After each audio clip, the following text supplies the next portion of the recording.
Well, Nathan, 150,000 homeowners received those notices from the city saying they owed huge amounts of money, many of them shocked and stressed by those numbers. To date, a third of them have now filed official appeals. The mayor is apologizing and promising to fix a rollout that went wrong. At the North York Civic Centre today, long lines of Toronto taxpayers anxious and angry about receiving bills in the mail that said they owed thousands of dollars in vacant home tax. They say I live in a place that's vacant.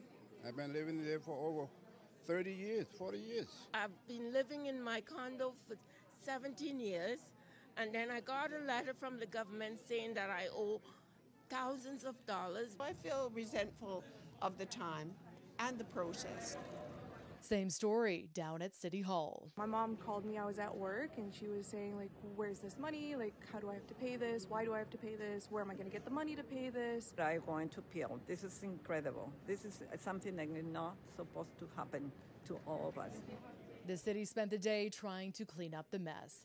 20% of Toronto residents did not declare the occupancy status of their home before the March 15th deadline in order to not pay the tax that targets speculators who leave properties vacant during a housing crisis. I understand the frustration, the occasional, oh my God, look at this bill. But we're cleaning up this mess. I apologize. It is not acceptable the way that we rolled out this program. The city stressing that residents who wrongfully received a vacant home tax bill simply need to go online or mail in their occupancy status, and the charges will be reversed. We want to make it very clear that if your house has been occupied for 6 months or more, so it could be a tenant, yourself, family members, you do not owe anything for the vacant home tax. Many residents saying they didn't know about the tax or didn't know they had to resubmit the occupancy status every year. There should be some way to be able to do it other than what is clumsy, messy, and clearly is really becoming this unfair and very punitive approach that the city is taking. Taxes and debt is standard. We can't get away from that. But the fact remains is that they make an error. Why do I have to show them? I'm not dead. I'm not in Florida. I'm here. The city now in damage control mode, insisting the intent was not to harass homeowners. And the dollar figure on these bills is in the thousands. The vacant tax rate for 2023 was 1% of the home's assessed value. That number will climb to 3% this year. Officials at City Hall pledging to fix the declaration process in time for 2024. Reporting live, I'm Natalie Johnson. Back to you.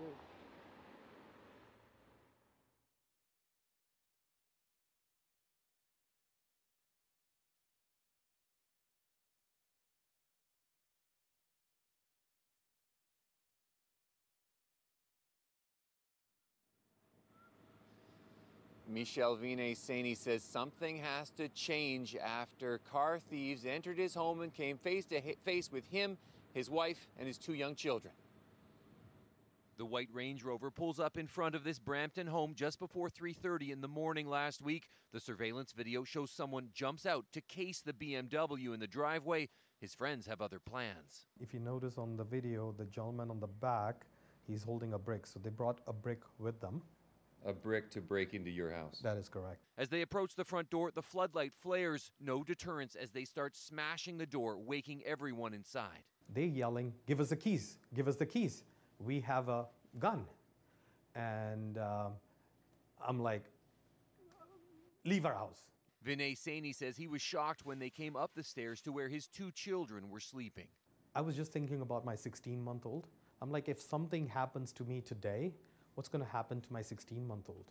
His wife made a loud noise. The group fled, but the experience has left Saini feeling vulnerable and looking for answers. You know, a gun has never been pointed at me. I'm just a regular citizen. A regular citizen facing what's become a regular occurrence in the GTA. Car thieves that once used high-tech tricks are trading in their tech for brute force, doing home invasions just for the car keys. The cars often whisked away to international destinations via Canadian ports. I'm tired of hearing from constituents who are horrified, terrorized. Hundreds of cars were intercepted at the Port of Montreal, police announced Wednesday, as a national coordinated response is beginning to bear fruit. Saini and his neighbors still concerned. They have hired a private security force to patrol, which says it's hearing a lot of demand. We started off with 25 houses, but now we have 210 and still growing. Saini, who is from Tanzania, questioning Canada's safety. He's considering trading the BMW for a much cheaper car that won't be a target. Now, after years of double-digit increase in car thefts, there may be some reason for optimism. We took a look at the statistics, and here in Brampton, we're on track now to only be about the same as last year. Over in Toronto, they're actually looking at a 10% decline. Of course, that is too high for people like Saini. Reporting live from Brampton, I'm John Woodward. Back to you.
we are working to restore the power outages, more outages are being declared. So that's a difficulty, and that's why we are seeing the numbers go down a bit, go up a bit, and that's what we're going to continue seeing in the next few hours probably. But we are aiming to have everyone who had lost power, who was affected this morning, we are aiming to have a majority of them back on the grid by tonight.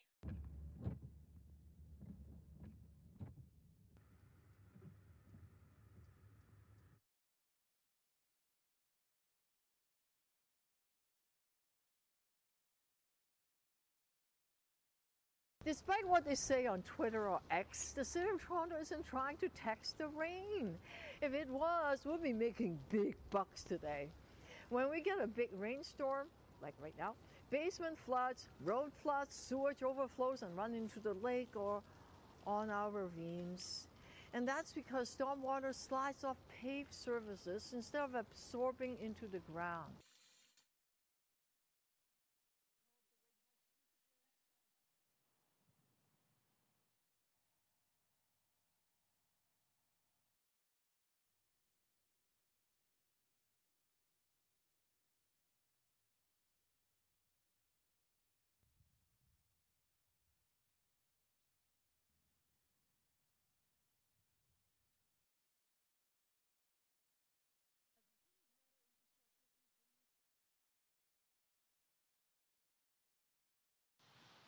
An overnight bump pushed the price at most stations to $1.65 a liter. For motorists filling up today, the increase came as a bit of a shock. As customers, I guess we feel crippled, like we have no options, right? We need gas to go to work, provide for our families.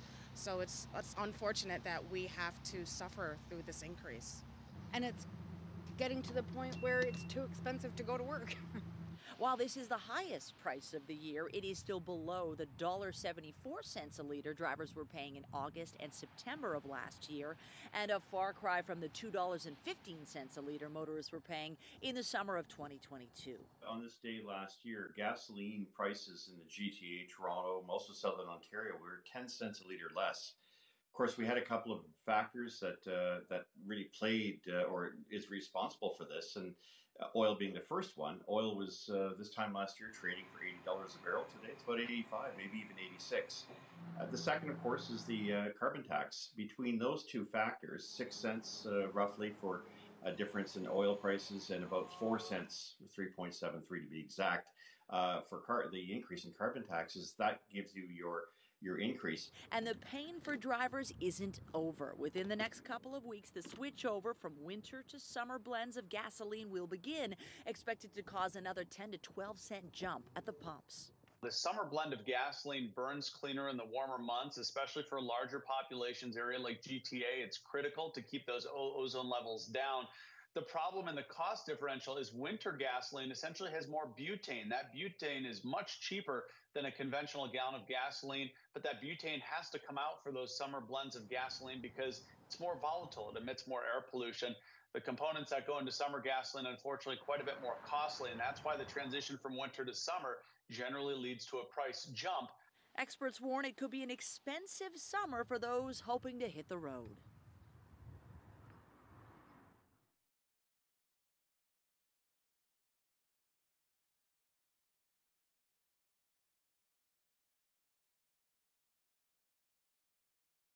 Following months of mostly positive news around the growth of Canada's electric vehicle sector, today Ford Motor Company delivering a reality check to consumers, its employees, and the entire industry. Ford announcing that it's delaying the start of electric vehicle production at its plant in Oakville, Ontario, pushing its timeline back 2 years from 2025 to 2027. A statement from the automotive giant in part states that the additional time will enable Ford to take advantage of emerging battery technology with the goal to provide customers increased durability and better value. Ford says the delay will lead to job cuts among the 3,200 Unifor members working at the Oakville assembly location. With production of the Ford Edge also ending next month at the plant, there's growing concern about how many may find themselves out of work. This is quite a lengthy delay, and I know today this is very difficult news for our members, and we have to make sure that we're doing everything as a union that we can to mitigate the impact on our members and on Canadian auto workers and their communities here in Canada. Some automotive industry leaders believe that this delay is to be expected as companies like Ford work to reconfigure their plants. I think it's incumbent on the governments and people like me and companies like Ford to absolutely be accountable to Canadians when they want to question on whether these are the right investments. I think they're great investments. I've defended them across the country and around the world.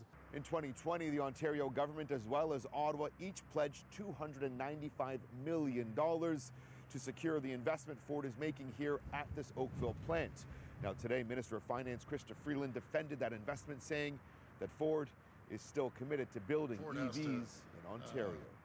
Adrian Gobriel, CTV News. Ford has to, try to retool as quickly as possible. 3 years seems like a very, very long time.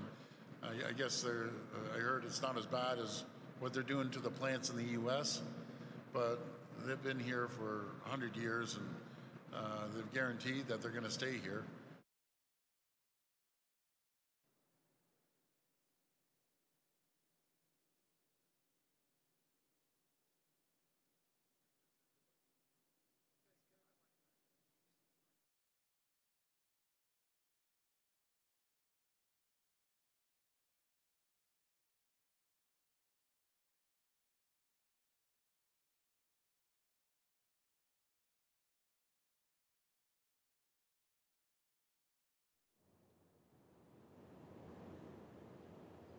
Hi, Nathan. Yes, more than 2 years after he was first suspended with pay, a 16-year veteran of the Toronto Police Force is having his criminal trial, facing allegations that date back as far as 2020.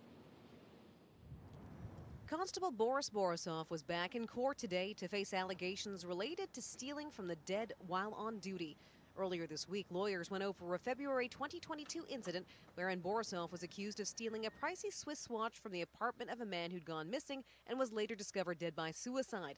A search of Borisov's phone would show images of a watch similar to the model in question. Today, Crown Samuel Walker questioned Borisov about what he found when searching the deceased's bedroom with the man's brother. Borisov testified he saw a big watch box. He put this on the bed as well. One slot was missing, and also placed empty box of Tag Heuer watch. The Crown posed further questions, saying it didn't make sense that an officer would be focusing on watches when on a missing persons investigation because a person out there is missing and he could be wearing it. Crown Samuel Walker went on to suggest it would only take a second to swipe a watch when the deceased brother and another constable were not looking. Crown also questioned Borisov about why police searches found 3 illegal GPS jammers and 1 radio frequency jammer in vehicles he'd purchased from Zvetstamir Molov.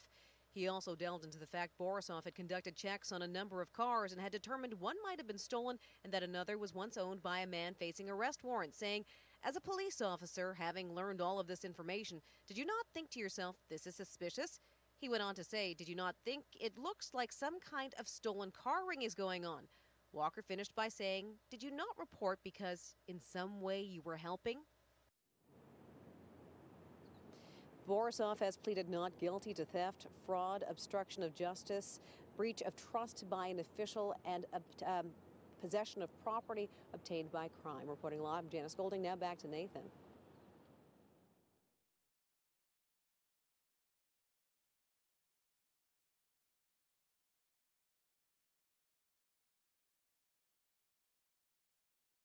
When we see people who don't have an affordable place to live, they more often run into challenges in the healthcare system, which impacts the resources we put towards the strained system.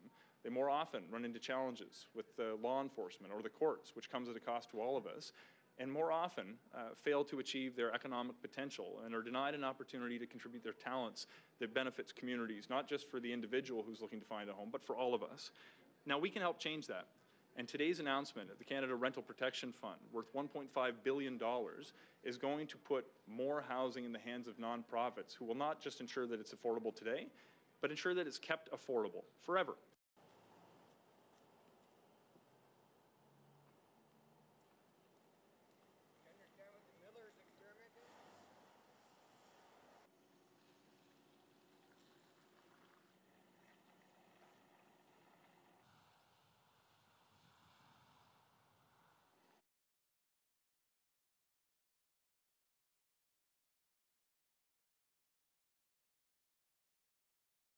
and it is in the broad definition of foreign interference. So it's important to put it in the context of broader than foreign interference into the election. Okay? Foreign interference takes many forms.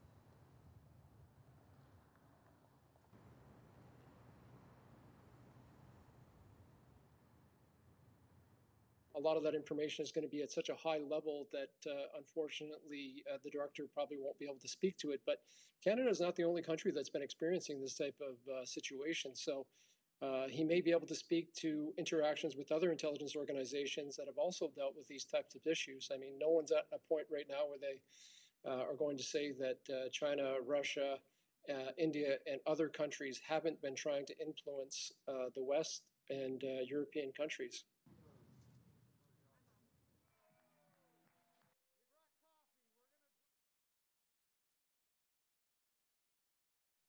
There are 9 sitting weeks left.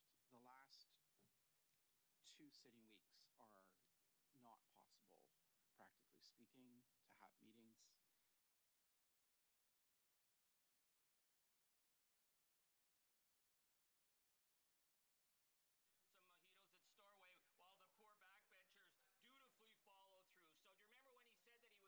We never heard that language from you guys. We've never heard that you are committed. Having only 9 MPs in the north, representing the north, that's already geographically. For the parents, it takes off that pressure, that guilt, and that worry that their kids aren't getting the best meal possible packed for them to go to school. And it's going to save them.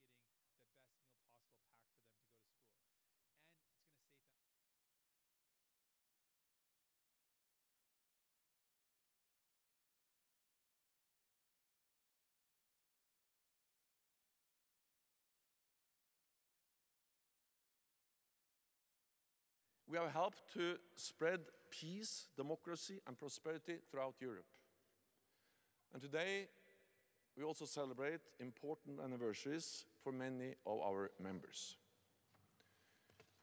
2 world wars, the Cold War, and every challenge we have faced since then have taught us that we need each other.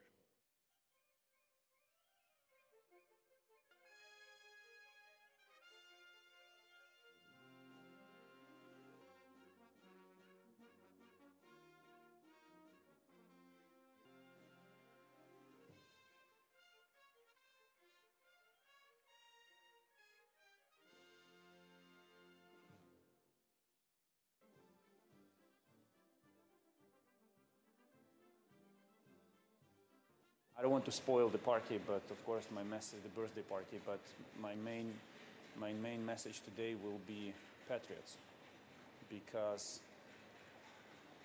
saving Ukrainian lives, saving Ukrainian economy, saving Ukrainian cities depends on the availability of patriots and other air defense systems in Ukraine.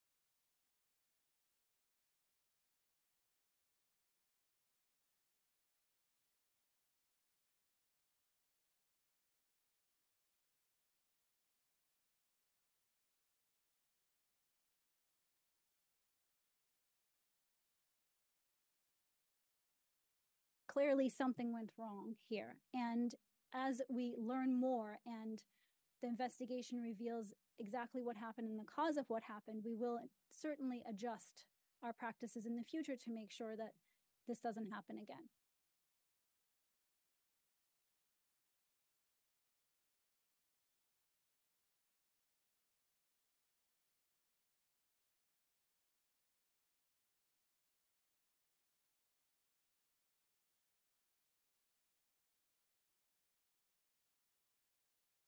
We need a fully open, transparent, independent, and rapid investigation into what happened. I have to directly take issue with what Prime Minister Netanyahu said yesterday when he said, well, this just happens in conflicts and in wartime. No, it doesn't just happen. And it shouldn't just happen. When you have aid workers for an extraordinary organization like World Central Kitchen risking their lives every day in an incredibly dangerous place to deliver food to people who are experiencing a horrific humanitarian catastrophe, that is not okay that they get hit.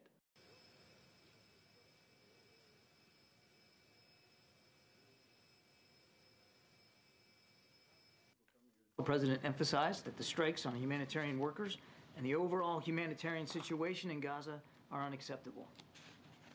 He made clear the need for Israel to announce and to implement a series of specific, concrete, and measurable steps to address civilian harm, humanitarian suffering, and the safety of aid workers.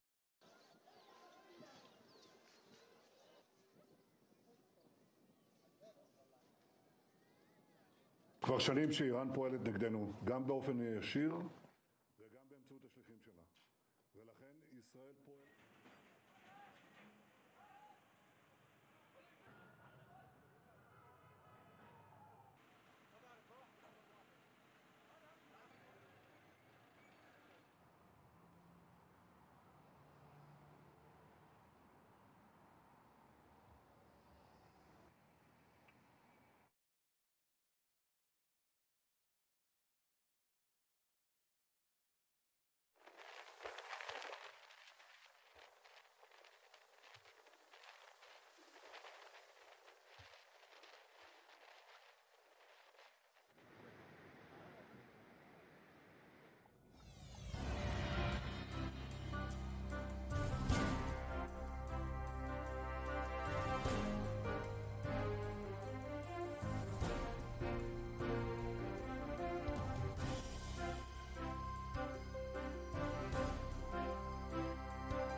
Doesn't happen without...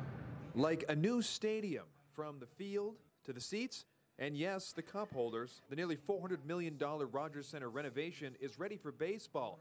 But getting from this to this took a lot.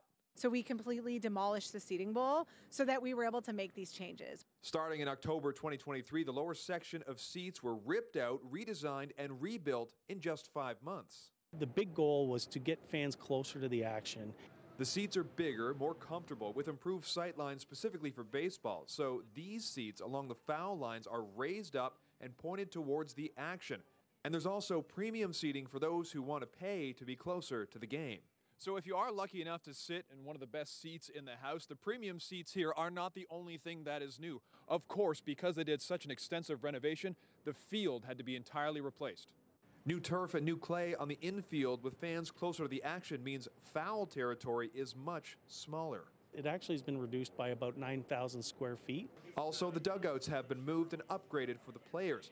This is phase 2 of the Rogers Centre renovation. Leading up to last season, the entire outfield was redone to create more social spaces aimed at giving fans a unique experience. They want to be on a rooftop patio in downtown Toronto, but they also get a baseball game in the background.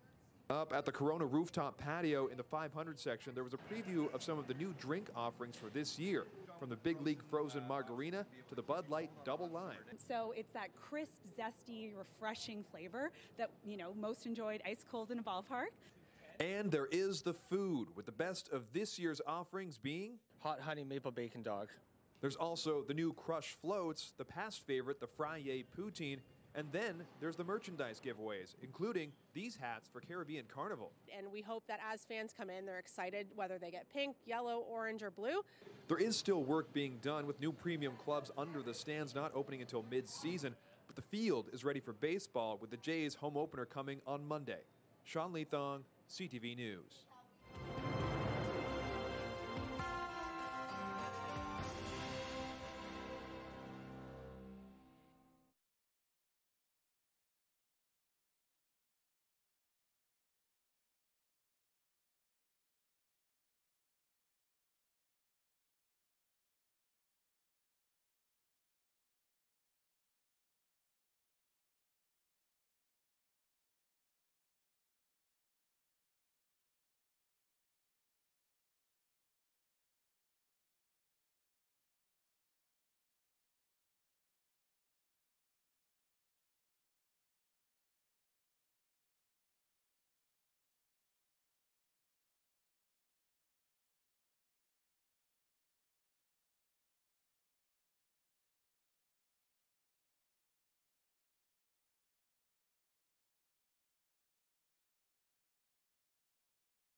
Jade Crystal brings the free Brainable program to grade 5 to 8 students across the province. Who here thinks that social media can be addictive? Raise your hand if you say yes. We talk about the 6 pillars of brain health, what students can do to protect their brains. So we talk about, getting enough exercise, getting enough good food into their bodies. Sleep is a big one as well. And a survey of students during the 2022-23 school year shows real problems with social media. If we're using it properly, we're expressing ourselves, we're learning, we're growing, but it becomes a problem when we're spending too much time on there or we're not following the right people. And that's because it can have an impact on our self-esteem, increase loneliness, anxiety, depression. Students tell Crystal it's preventing them from getting enough sleep. We talk about the fact that sleep is important for proper brain development. In fact, at that age, they're supposed to get 9 to 11 hours a night, and I know they're shocked when they hear that. They do not know how to get off of their devices. Crystal says the #1 way to break the habit is to put the devices away and socialize with their family and friends, another important pillar of brain health. Use that time at school. Use the time after school. Bond with your friends. Be with your family. Turn off your phones during mealtime. Brainables estimates that by the end of the school year, it will have reached more than 20,000 middle school age kids across Ontario. Researcher Ernest Snellgrove Clark says we need all parties involved, schools, parents, kids, and government, to work together to improve Canadians' brain health. The government ideally would be investing money into enabling interventions. Parents and children would be included because then they own their behavior. And improving brain health at the earliest ages can reduce things like dementia and mental health problems later in life. Pauline Chan, CTV News.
Taking the next step. Yassin and Shontario have gone from emerging artists to a Canadian tour, and they're stopping by to talk about their new music. CP24 Breakfast, where Toronto gets its everything every morning.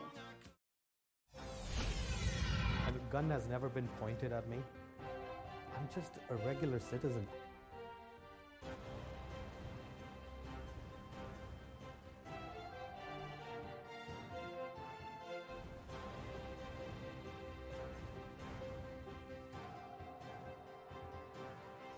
They say I live in a place that's vacant. I've been living there for over 30 years, 40 years.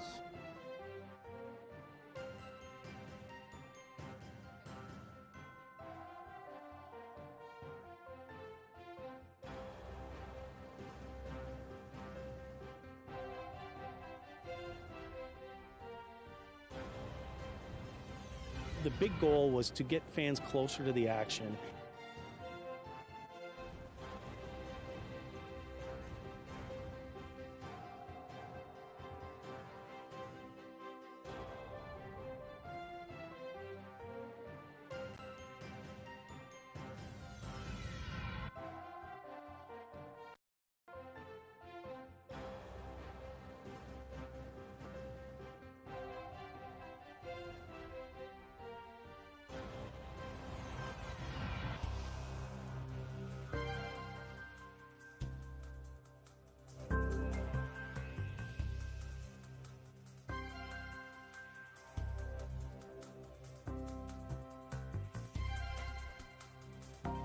The Business Report is brought to you by Canadian Western Bank, the bank built for business.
Tonight, a brazen break-in.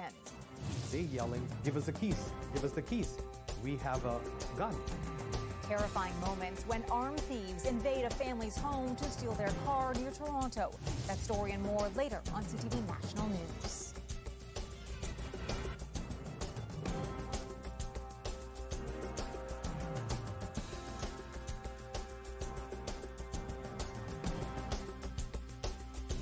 Get Toronto's top stories, breaking news alerts, and watch live. Download the CTV News app.